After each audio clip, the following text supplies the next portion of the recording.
Good morning, everyone. Today we will go for the poem written by Sarojini Naidu, and the name of the poem is The Bangle Sellers. This is a very interesting poem, and here we can see the charm, the anxiety, the excitement of the bangle sellers who are selling the bangles with great happiness for the long liveness of the people of women. So that is a prayer. So we shall start. Bengal sellers are we who bear our shining loads to the temple fair. Who will buy these delicate, bright, rainbow tinted circles of light, lustrous tokens of radiant lives for happy daughters and happy wives? In this poem, The Bengal Sellers, written by Sarojini Naidu, here we can see a group of Bengal sellers that are sitting near the temple fair. So they are crying loud how because they wanted to sell the bangles of different colors to the women who are praying for the long life of their husbands.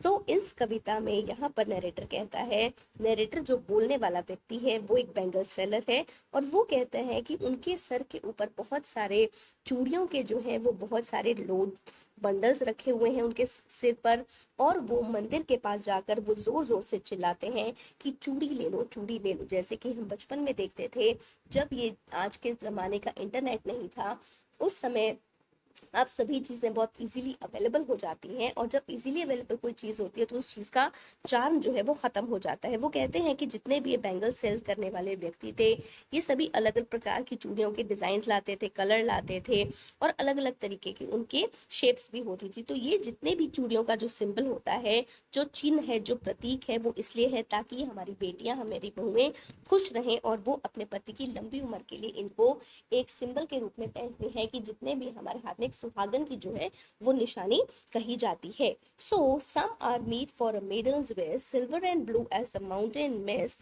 Some are flushed like the buds that dream on the tranquil brow of a woodland stream, some are aglow with the bloom that cleaves to the limpid glory of newborn leaves। यहाँ पर कवि ये कहना चाहती है कि जितने भी बैंगल सेलर्स का जो ग्रुप है उनके सर पर बहुत सारे टोकरे रखे हैं, और वो चूड़ियां बेचने के लिए दूर दराज तक जाते हैं ताकि वो सुहागिनों का सुहाग उनको दे सके एक सिंबल के रूप में।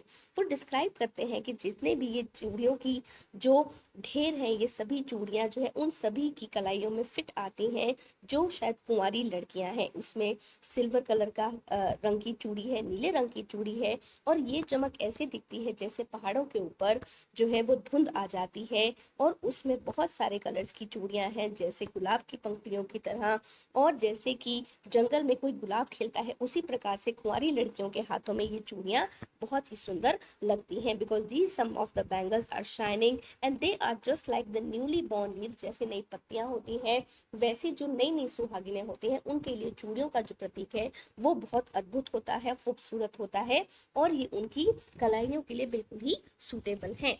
Some are the light fields of sunlight born, meet for a bride on bridal morn. Some like the flame of the marriage fire, rich with the hue of the heart desire.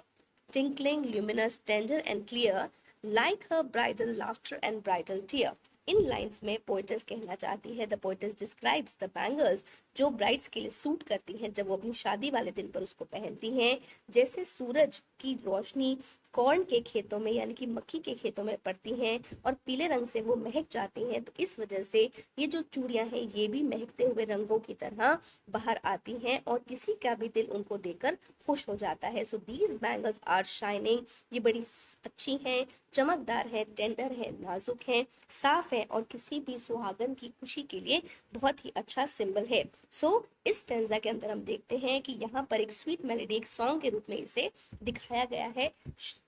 प्रसन्नता का भाव इसमें दिखता है। Some are purple gold flag grey for she who has journeyed through life midway, whose hands have cherished, whose love has blessed, cradled fair sons on her faithful breast, serves her husband, household and fruitful pride, worships the God at her husband's side। In lines में यहाँ पर poet's कहती है that these lines are taken from the poem that is the Bengal Sailors written by Sarojini Naidu। अब वो कहती हैं इन bangles का जो डिस्क्रिप्शन है वो ये है कि इसमें पर्पल और ग्रे कलर की भी चूड़ियां हैं जिस पर सुनहरी तारों से काम किया गया है। सो ये जो बैंगल्स हैं ये एक ऐसी औरतों के लिए हैं जो ज़्यादा चमकदार चूड़ियां नहीं पहनती हैं, जैसे कि बूढ़ी औरतें जिन्होंने बहुत अच्छे लड़कों को जन्म दिया, बेटियों को जन्म दिया और उन्हें दूध पिलाया है, और यहाँ पर वो गर्व से उसको पहनती हैं क्योंकि वो भी एक तरीके से उसका प्रतीक है, जहाँ पर वो ये बताती हैं कि उन्होंने अपने बच्चों को जन्म दिया। तो कुछ औरतों ने वर्शिप किया अपने भगवान को, अपने पति को भगवान मानते हुए, और उसकी लंबी उम्र के लिए वो इन चूड़ियों को पहनते हैं। I hope this poem is very simple. You can easily understand this by listening, and then you can go for your detailed analysis. Thank you so much.